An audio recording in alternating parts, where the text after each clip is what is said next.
Hello guys.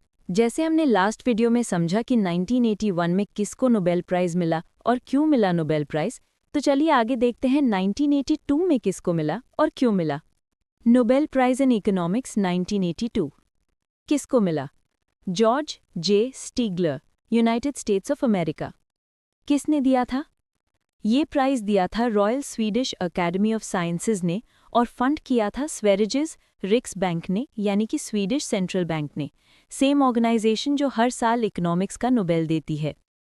क्यों दिया गया था?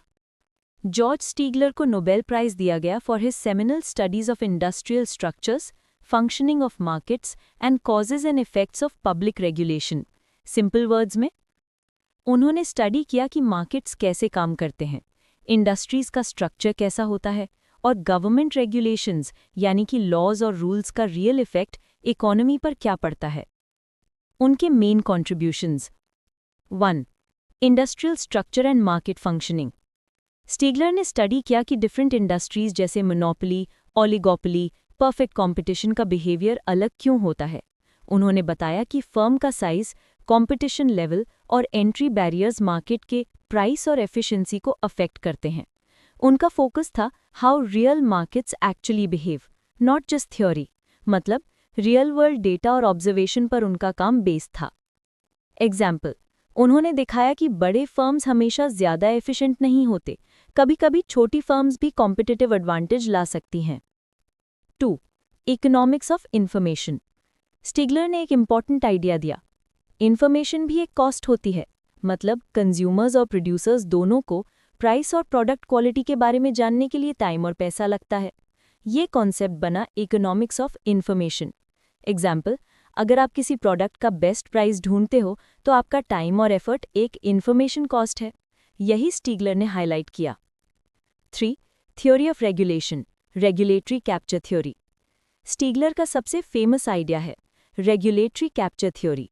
उन्होंने कहा कि जब गवर्नमेंट किसी इंडस्ट्री को रेगुलेट करती है, for example price control, safety laws etcetera, तो कभी-कभी वो इंडस्ट्री खुद ही रेगुलेटर को इन्फ्लुएंस कर लेती है ताकि उनके फायदे के रूल्स बनाए जाएं। एग्जाम्पल, अगर एक टेलीकॉम कंपनी रेगुलेटर को कन्विंस कर ले कि कुछ रूल्स उनके फेवर में बनाए जाएं, तो ये रेगुलेटरी कैप्चर होता है। स्टीगलर ने बताया कि ये एक रियल और कॉमन प्रॉब्लम है मॉडर्न इकोनॉमीज में। 4. Empirical research in economics. Stigler empirical economist थे, मतलब उन्होंने डेटा और स्टैटिस्टिक्स से थ्योरीज को टेस्ट किया।